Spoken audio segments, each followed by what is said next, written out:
ఏది అయినా ట్రై చెయ్యి ఆచి చికెన్ మసాలా. ఆచి చికెన్ మసాలా. దేశంలో పెట్రోల్ ధరలు మరోసారి పెరిగే అవకాశాలున్నాయి. హార్ముజ్ జలసంధి తెరవకపోవడం, దాంతో తలెత్తిన పెట్రోల్ సమస్య పరిష్కారం కాకపోవడమే అందుకు కారణంగా తెలుస్తుంది. ప్రస్తుతం వారు ఎదుర్కొంటున్న నష్టాల్ని పూర్తిగా పూడ్చడానికి లీటర్కు దాదాపు 30 వరకు ధరను పెంచాల్సి ఉంటుందని పేర్కొంటున్నారు. దీంతో ప్రభుత్వ రంగ చమురు సంస్థలు ఎదుర్కొంటున్న నష్టాల నుంచి ఉపశమనం కలిగించడానికి ప్రభుత్వం 49 నెలల తర్వాత మొదటిసారిగా ధరలు పెంచింది. దీంతో పెట్రోల్, డీజిల్ ధరలు లీటర్కు 3 చొప్పున పెరిగాయి. ప్రస్తుత పెట్రోల్ ధరల పెరుగుదల కేవలం ప్రారంభం మాత్రమేనని, రాబోయే రోజుల్లో ధరలు మరింత పెరిగే అవకాశం ఉందని విశ్లేషకులు అంటున్నారు. ముడి చమురు ధర బ్యారెల్కు $100 దాటితే ఇంధన ధరల పెంపు కొనసాగుతుందని ఒక రిపోర్టు పేర్కొంది. రాబోయే రోజుల్లో ధరలు మరింత పెరిగే సూచనలు కనిపిస్తున్నాయని విశ్లేషకులు చెబుతున్నారు.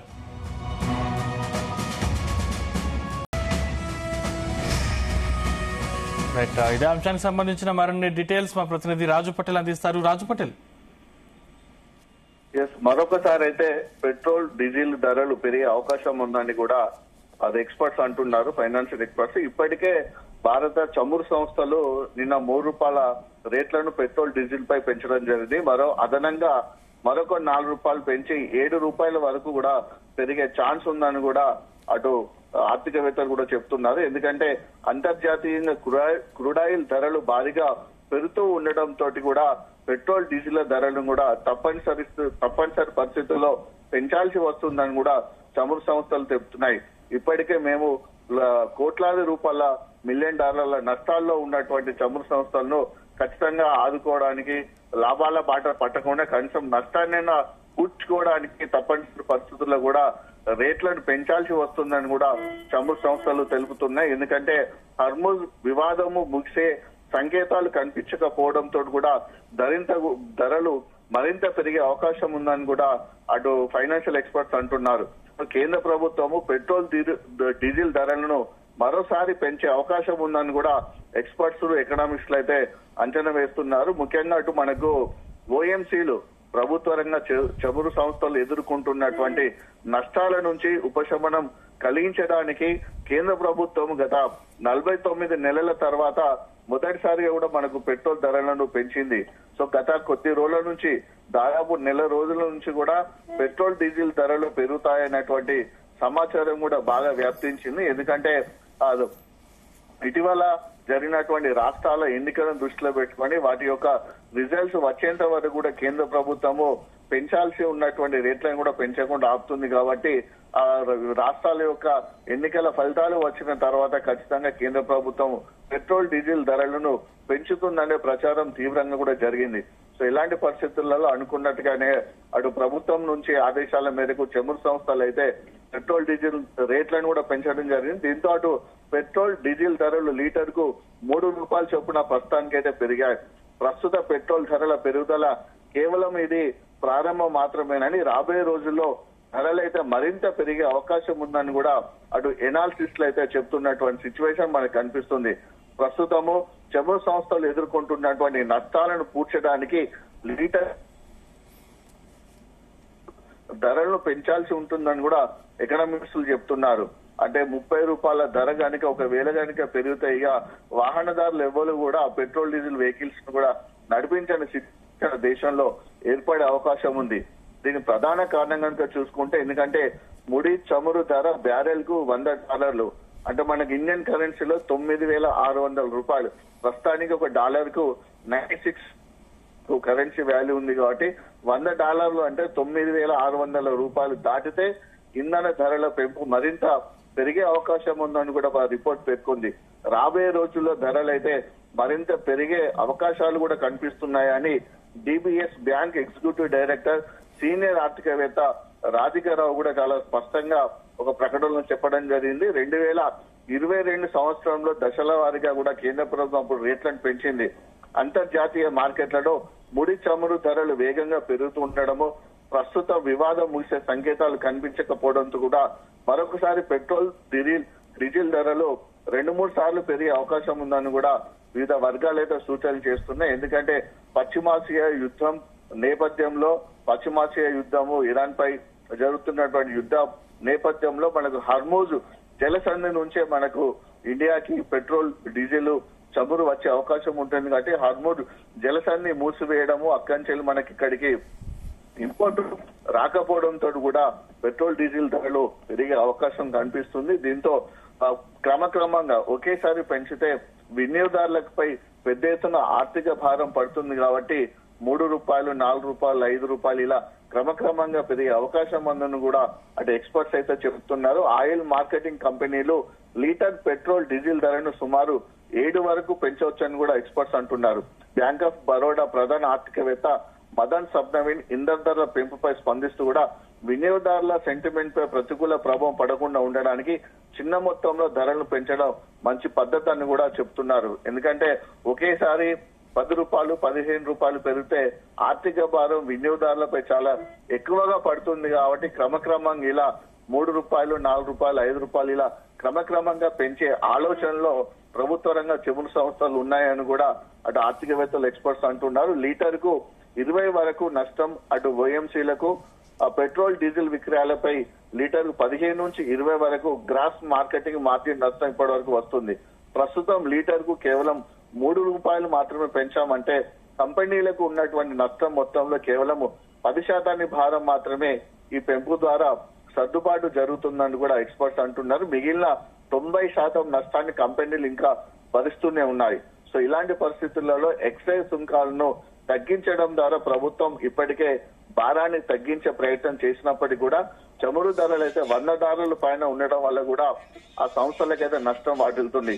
ఇప్పటికే గత పశ్చిమాసియా యుద్ధ నేపథ్యంలో కేంద్ర ప్రభుత్వము ఇవ్వాల్సినటువంటి ఏదైతే సుంకం ఉంటుందో ఎక్సైజ్ సుంకం ఉంటుందో దాన్ని దాదాపు ₹12 వరకు కూడా తగ్గించినట్టుగా కూడా అప్పుడు ప్రకటన చేయడం జరిగింది. అయినప్పటికీ కూడా చమురు సంస్థలపై ఆర్థిక భారం ఇంకా కొనసాగుతున్నాయి. ప్రస్తుతం ఇలాంటి పరిస్థితులు కనుక ఇంకా కొనసాగితే పెట్రోల్ డీజిల్ ధరలు చమురు ఇంధనాల ధరలు కూడా మరింత పెరిగే అవకాశం కూడా ఉంటుంది. ఇదే కనుక జరిగితే పెట్రోల్ ఎగుమతిపై సుంకాన్ని కేంద్రం 0 నుంచి లీటర్ 3కు పెంచే అవకాశం ఉంది. డీజిల్ ఏటీఎఫ్ లపై ఎగుమతి సుంకాన్ని వరుసగా లీటర్ కు 16.5 నుంచి 16కు తగ్గించింది. సో దేశీయ వినియోగానికి సంబంధించినటువంటి పెట్రోల్ డీజిల్ ఎక్సైజ్ సుంకం రేట్లను మాత్రము ఇంకా ప్రభుత్వం మార్చలేదు. సో అది కూడా మార్చాల్సి వస్తే అవకాశం ఉన్నట్టుగా కూడా ఆర్థికవేత్తలు అయితే అంటున్నారు.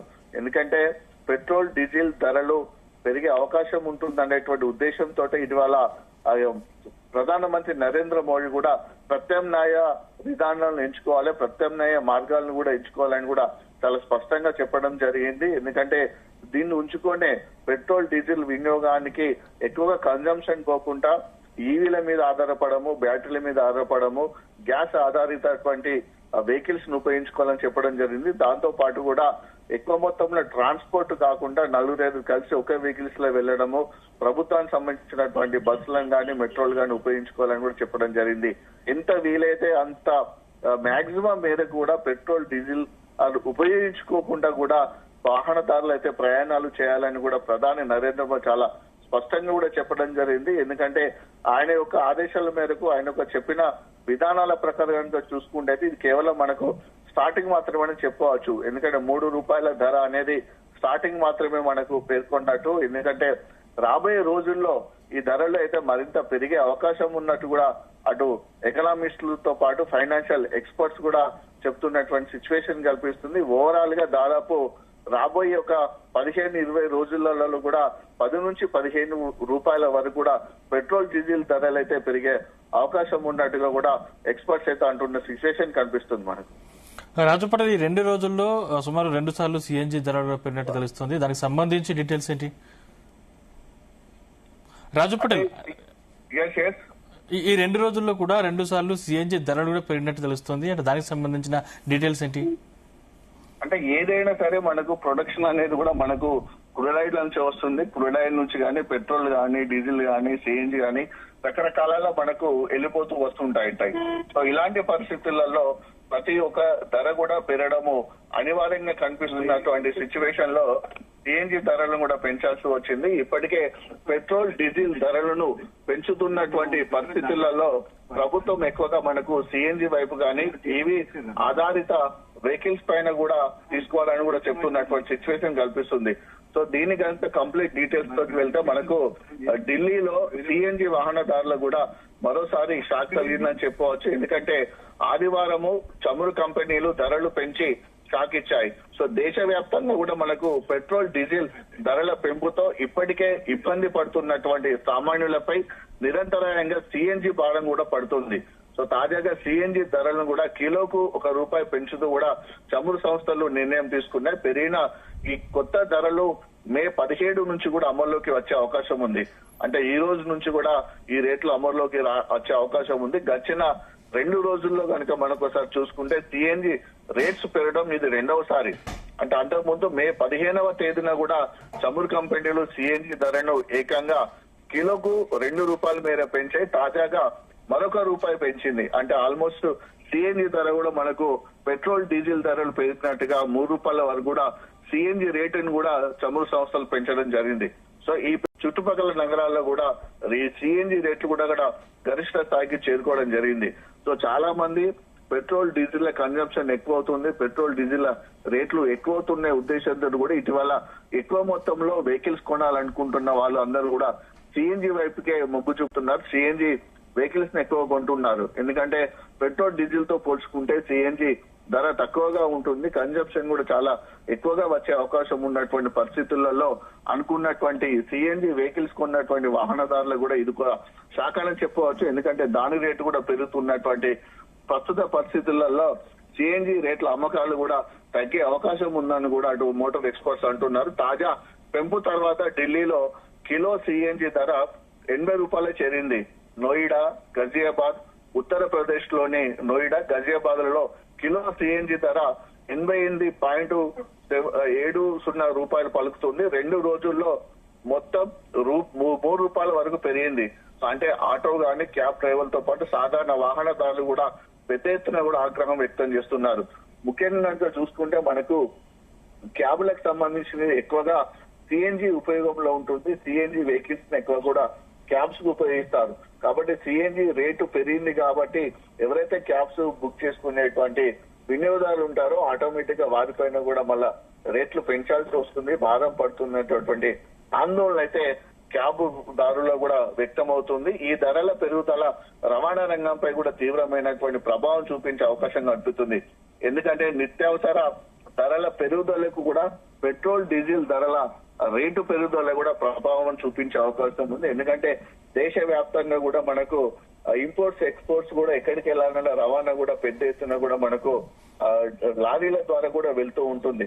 కాబట్టి డీజిల్ ధరలు ఇప్పుడు పెరిగిపోయాయి కాబట్టి వాహనాలకు సంబంధించినటువంటి భారీ ట్రక్కులు కానీ భారీ లారీలు కానీ రాష్ట్రాల నుంచి చాలా సరుకులు రవాణా చేస్తూ ఉంటాయి కాబట్టి ఆటోమేటిక్ గా ఆ రేటు కూడా పెరుగుతుంది. కాబట్టి నిత్యావసర వస్తువుల యొక్క ధరలు కూడా పెరిగే అవకాశం ఉంది. ఎప్పుడైనా సరే ఆర్థిక రంగంలో కనుక చూసుకుంటే పెట్రోల్ డీజిల్ ధరల ప్రభావం అనేది కూడా వివిధ రంగాల సెక్టార్ల మీద చాలా ప్రభావాన్ని చూపిస్తూ ఉంటుంది. అది ఇండస్ట్రియల్ సెక్టార్ మీద కానీ, అగ్రికల్చర్ సెక్టార్ మీద కానీ, ఇది మోటార్ వెహికల్ సెక్టార్ల మీద కానీ కూడా ఖచ్చితంగా ప్రభావాన్ని చూపిస్తుంది. కాబట్టి ఇది చూడాల్సిన అవసరం ఉంటుంది. దాంతో పాటు కూడా ఇప్పుడు ఆర్టీసీలు కూడా డీజిల్ ధర పెరిగిన ప్రతిసారి కూడా ఆర్టీసీ రేట్ల పెంపుదల, టికెట్ల రేట్ల పెరుగుదల కూడా జరుగుతూ ఉంటుంది. సో ఇలాంటి పరిస్థితులలో ఏ రకంగా చూసినప్పటికీ కూడా పెట్రోల్ డీజిల్ ధర పెరుగుదల అనేది చాలా రంగాల మీద కూడా చాలా రకమైనటువంటి ప్రభావాన్ని అయితే చూపించే అవకాశం ఉంది. రాజు పటేల్, అయితే ఇప్పుడు యుద్ధాలు అయితే ఆగేలా కనిపించట్లేదు. సుమారు పెట్రోల్ ఎంత వరకు పెరిగే అవకాశం ఉంది, అదేవిధంగా ఇవి ఎప్పటి వరకు పెంచుకుంటూ పోయే పరిస్థితి కూడా ఉంది? సో మనకు చాలా స్పష్టంగా కూడా ప్రధాన నరేంద్ర మోడీ కూడా వివిధ రాష్ట్రాల్లో ఇటువంటి జరిగినటువంటి సభల్లో కూడా చెప్పడం జరిగింది. ఎందుకంటే పశ్చిమాసియా యుద్ధం అనేది అది అంతర్జాతీయంగా జరుగుతున్నటువంటి పెద్ద ఇష్యూ. సో మనకు ఇండియాతో పాటు చాలా దేశాలకు కూడా మనకు ఇరాన్ ఆ దేశాల నుంచే కూడా మనకు ఎక్కువ కూడా మనకు పెట్రోల్ డీజిల్ చమురు ఎక్కువగా మనకు వస్తూ ఉంటుంది. సో మెయిన్ గా మనకు హర్మూజ్ జలసంధి, ఆ హర్మూజ్ జలసంధి ద్వారా ఇండియాకు కూడా చమురు వస్తుంది, ఓడల ద్వారా వస్తుంది. సో అలాంటి పరిస్థితులలో మనకు అక్కడ యుద్ధం పరిస్థితుల నేపథ్యంలో పెద్ద పెద్ద ఆయిల్ రిఫైనరీల పైన కూడా బాంబులు పడడంతో కూడా ఇంపార్టెంట్ ఉన్నటువంటి పెద్ద పెద్ద ఆయిల్ రిఫైనరీ ఇండస్ట్రీస్ ఏదైతే ఉందో అవి కూడా యుద్ధంలో ధ్వంసం అయిపోయాయి. అక్కడ కూడా ప్రొడక్షన్ చాలా వరకు తగ్గిపోయింది. సో ఉన్న ప్రొడక్షన్ ని మనము ఇంపోర్ట్ చేసుకుందాం అనుకుంటా కూడా అక్కడ ఉన్నటువంటి హార్బర్ జలసంధి క్లోజ్ చేయడం వల్ల కూడా మనకి ఇక్కడికి ఇండియాకి రాలేకపోతుంది. సో ఇది ఏంటంటే అంతర్జాతీయ ఇష్యూ, ఇది అంతర్జాతీయ ఇష్యూ కాబట్టి ఇది ఇప్పుడే సమసిపోయేలా కనిపించడం లేదు. ఎందుకంటే అటు అమెరికా అధ్యక్షుడు డొనాల్డ్ ట్రంప్ కూడా యుద్ధం పైన కూడా తరచూ కూడా ఎక్కువగా మేము ఇరాన్ దేశాన్ని అంతు చూస్తామనేటువంటి మాటలే మాట్లాడుతున్నారు తప్ప ప్రపంచ శాంతి కోసం గానీ ఈ యుద్ధాన్ని ఆపే ప్రయత్నాలు కూడా చేయడం లేదు. కాబట్టి ఇది ఇంటర్నేషనల్ ఇష్యూగా మారిపోయింది. సో ఇంటర్నేషనల్ ఇష్యూ అనేది ఎప్పుడు మనకు క్లోజ్ అయిపోతుందో అప్పుడు మాత్రమే ఈ యొక్క పెట్రోల్ డీజిల్ యొక్క ధరలు మరి ఏమైనా తగ్గే అవకాశం మాత్రం ఉంటుంది కదా తప్ప అదైతే ఇప్పట్లో సంసిపోయే విధంగా అయితే కనిపించడం లేదు. ఎందుకంటే మనకు మెయిన్ గా కూడా మనకు అక్కడి నుంచి మనకు ఈ చమురు అంతా వస్తుంది కాబట్టి అది ఇంటర్నేషనల్ ఇష్యూ అయిపోయింది. ఆ యుద్ధం అనేది ఇంకా కంటిన్యూ అవుతుంది కాబట్టి దాదాపు మరొక నెల 2 నెలలు పడుతుందా, ఎంత సమయం పడుతుందా అనేటువంటిది అయితే ఖచ్చితంగా చెప్పలేం. కానీ వాస్తవానికి చూసుకుంటే అయితే పెట్రోల్ డీజిల్ యొక్క ధరల పెరుగుదల అయితే ఖచ్చితంగా అనివార్యంగానే కనిపిస్తుంది. ఎందుకంటే ఇప్పటికే చమురు సంస్థలు కూడా తీవ్రమైనటువంటి నష్టాల్లో ఉన్నాయి. సో డీలర్లకు సంబంధించింది అంటే పెట్రోల్ పంపులు నడిపించేటువంటి డీలర్స్ ఎవరైతే ఉంటారో వాళ్ళకు కూడా ఇదివరకు అటు కంపెనీలు క్రెడిట్ ఇచ్చేది. ఒక లోడ్ కోసము క్రెడిట్ పెట్టుకుంటే కావాలనుకుంటే మరొక లోడ్ కోసం క్రెడిట్ ఇచ్చి నడిపించే పరిస్థితి ఉండేది. కానీ ఇటు డీలర్లకు కూడా క్రెడిట్ కూడా అటు చమురు సంస్థలు పనిచేసడం జరిగింది. కాబట్టి డీలర్ల మీద కూడా పెట్రోల్ డీజిల్ డీలర్ల మీద కూడా భారీగా ఆర్థిక భారం పడుతున్నటువంటి పరిస్థితి కనిపిస్తుంది. సో ఈ క్రెడిట్ విధానం కూడా తీసివేయడము ధరల పెంపుదల కూడా ఒక కారణం అని కూడా ఇటు మన తెలంగాణలోని ఈ పెట్రోల్ బంక్ డీలర్ల యాజమాన్యం వాళ్ళ సంఘం కూడా చాలా స్పష్టంగా చెప్పింది. సో వాళ్ళు కూడా నష్టాల లాభాల పరిస్థితులు కనుక బేరీజు వేసుకుంటే ఖచ్చితంగా పెంపు నిర్ణయం అనేది అనివార్యం అయిపోయింది, పెంచడం జరిగింది. కేవలము కాస్త ఉపశమనం మాత్రమే ఈ ₹3 రేటు పెరుగుదల కూడా సో క్రమక్రమంగా అయితే మరింత పెరిగే అవకాశం ఉంది. సో ఇలాంటి పరిస్థితులలో ఇప్పుడు యుద్ధం అనేది ఖచ్చితంగా ఆగిపోతేనే పెట్రోల్ డీజిల్ రేట్ల యొక్క తగ్గుదల జరిగే అవకాశం ఉంది. కాబట్టి అది ఇంటర్నేషనల్ ఇష్యూ ఎప్పుడు సమస్య పోతుంది అనేది ఇప్పుడైతే మనం ఖచ్చితంగా చెప్పలేని సిచ్యువేషన్ అయితే ఉంది. Right, thank you Raju Patel.